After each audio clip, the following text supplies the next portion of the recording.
नमस्कार। मध्य प्रदेश की राजधानी भोपाल से अनिल मूलचंदानी। देशवासियों, अभी एक प्रेस कॉन्फ्रेंस देख रहा था मनीष सिसोदिया की। कल सीबीआई की रेड पड़ी थी, उसके बाद उनके आज वक्तव्य थे। बहुत बारीक विषय है, यूट्यूब चैनल पर ही आऊँगा। सभी से पुनः निवेदन कर रहा हूँ, राष्ट्रवाद की इस सच्ची आवाज़ को अगर आप महसूस करते हैं तो यूट्यूब चैनल मेरा सब्सक्राइब जरूर कीजिएगा। कोई चार्जेस नहीं है, निःशुल्क है, फ्री है। मनीष सिसोदिया बार बार कट्टर ईमानदार अरविंद केजरीवाल का नाम ले रहे थे।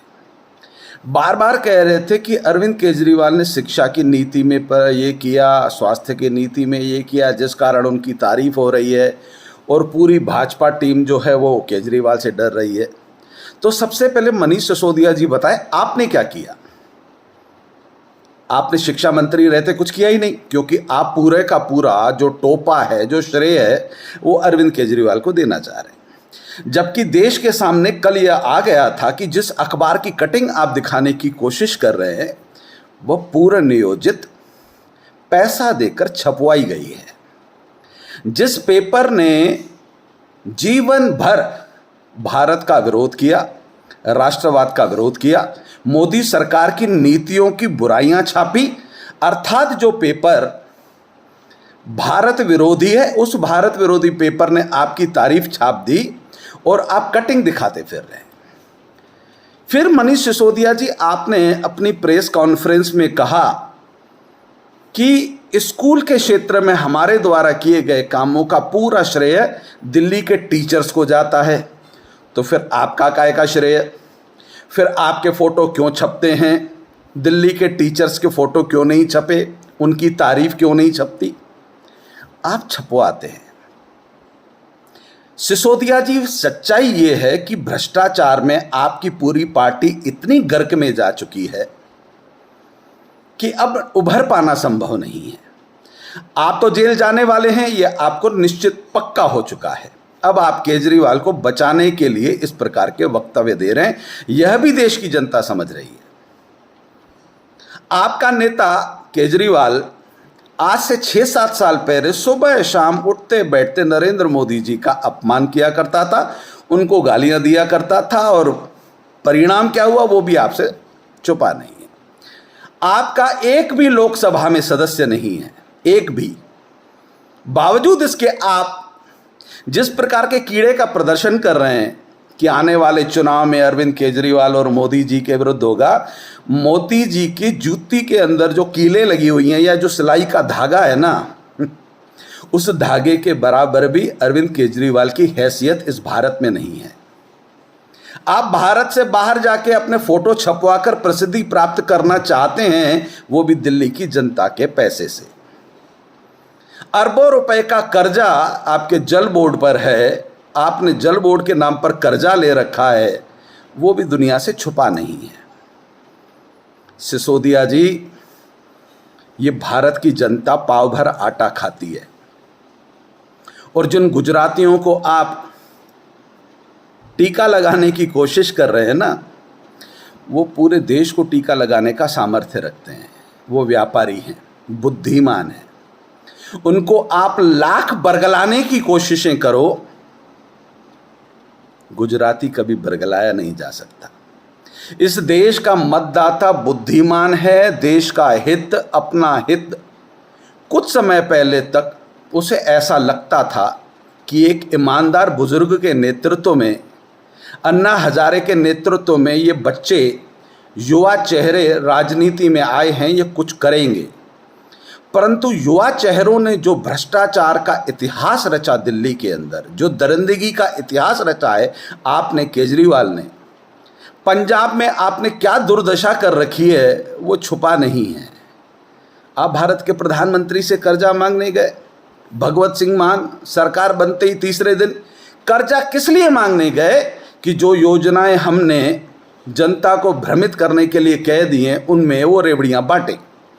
कर्जा किसके ऊपर आएगा? पंजाब की सरकार के ऊपर। दिल्ली के लोग कर्जदार हो चुके हैं। दिल्ली के लोगों को मालूम ही नहीं है कि उनके मुख्यमंत्री ने कितना कर्जा लेके दिल्ली की जनता को ऋणी बना दिया है। वो तो समय पर सामने आएगा। परंतु मनीष सिसोदिया जी, आज जो आप में डर था, बड़ा आनंद आ रहा था, आप में जो भय था, आपने बड़ी तारीफ की सीबीआई के अधिकारियों की, बहुत अच्छे लोग थे, उनसे मिलकर अच्छा लगा, उन्होंने अच्छा आचरण किया, हम लोगों ने भी अच्छा व्यवहार किया। ये जो आपके वक्तव्य थे, इसमें आपका डर दिख रहा था, भय दिख रहा था, घबराहट दिख रही थी। अर्थात आपको मालूम है कि आप जेल जाने वाले हैं और आपने यह भी स्वीकार कर लिया कि 2-4 दिन में मुझे गिरफ्तार कर लिया जाएगा। आपकी माशूका जेल में है, नाम भी बताऊं क्या, जिसको आपने पार्षद बनवाया, हत्या के आरोप में जेल में है, आपकी माशूका है श्रीमान। और अगर मैं कुछ गलत कह रहा हूं तो एफआईआर के लिए तैयार हूं, कीजिएगा मेरे ऊपर भी एफआईआर। आप पार्टी तुष्टीकरण की राजनीति इस देश के अंदर मुसलमानों को बल प्रदान करना चाहती है, हिंदुओं का शोषण करना चाहती है। केजरीवाल जी ने एक कार्यक्रम में टोपी पहनकर मुसलमानों के बीच में कहा कि भारत के हर हिंदू को कुरान पढ़ना चाहिए। परंतु केजरीवाल ने यह कहा कि भारत के हर मुसलमान को भी भगवत गीता पढ़नी चाहिए। ये ना कह के आपने अपनी नीचता का प्रदर्शन किया है। आपने यह बताया है कि हम तुष्टीकरण की राजनीति करते हैं, हम हिंदुओं का शोषण करना चाहते हैं, मुसलमानों को बल देना चाहते हैं, ताकि आप हिंदुओं के ऊपर, इस देश के बहुसंख्यकों का अपमान कीजिए। सिसोदिया जी, आप पार्टी का चरित्र भारत विरोधी है, हिंदू विरोधी है। इस देश के युवाओं को, महिलाओं को, व्यापारियों को निकृष्ट बनाना चाहते हैं, उन्हें रोजगार नहीं देना चाहते, उन्हें फोकट की राजनीति का एक चस्का देकर आप एक विदेशी एजेंट के रूप में भारत विरोधी अभियान के एजेंडे पे काम कर रहे, ये देश की जनता समझ चुकी है। और ये सब एक बोतल पे एक बोतल फ्री शराबी बनाना चाहते थे। 1 लीटर दूध पे 1 लीटर दूध फ्री की योजना आपने बनाई होती तो लगता कि हाँ, आपने कुछ किया। कुछ समय पहले केजरीवाल जी ने एक योजना प्रारंभ की थी, अगर 50 लोग इकट्ठे हो जाएं तो हम योग लोगों को सिखाना चाहते हैं। कहां है वह योजना? कहां गए वो आपके छोटे छोटे हॉस्पिटल? सब बंद हो चुके हैं। इसलिए चैनलों पर आकर पूरे देश की जनता को भ्रमित करने की कोशिश मत कीजिए। दिल्ली की जनता टेलीफोन के माध्यम से, व्यापारियों के माध्यम से पूरे भारत में आपका पाखंड बता रही है। आज भी पानी के टैंकर दिल्ली में बंद नहीं हुए जो शीला दीक्षित जी के जमाने में थे। मत समझिए जनता को बेवकूफ, आग्रह कर रहा हूं। और गिरफ्तारी की तैयारी तो आपने कर ही ली है, बहुत सारी शुभकामनाएं हैं आपको। केजरीवाल जी को भी शुभकामनाएं दीजिएगा। इस पूरे पाखंड के जो मुखिया हैं, मुखिया को श्रेय तो बहुत मिला है, परंतु अब आगे की कार्रवाई उन पर भी होगी। देशवासियों, सोच समझकर मतदान करना है, बुद्धिमता से मतदान करना है। फोकट में जो कुछ भी दाना डालने की कोशिश करने वाले इन मदारियों को पहचानना है, चाहे वो गुजरात हो, चाहे भारत का कोई भी राज्य हो, चाहे उत्तराखंड हो, चाहे उत्तर प्रदेश हो, चाहे जहां हो। फोकट की भीख मांगने और भीख देने वाले इन जयचंदों को, इन कालनेमियों को पहचानिए। ये रूप बदलकर ठगने की सोच से आते हैं। उम्मीद करता हूं कि मेरा यह वीडियो आपको पसंद भी आएगा और लाइक भी कीजिए। जिन मेरे देशवासियों ने, राष्ट्रवादियों ने, इस देश के सनातनियों ने, जो भारत के हित को पसंद करते हैं, उन लोगों ने अगर मेरा चैनल सब्सक्राइब नहीं किया है तो आग्रह करता हूं सब्सक्राइब कीजिए, ताकि समय समय पर नोटिफिकेशन भी ऑन कीजिए। आपको मेरा संदेश, भारत का संदेश, देश का संदेश और जागृति का संदेश प्राप्त होता रहे। जय हिंद, जय भारत।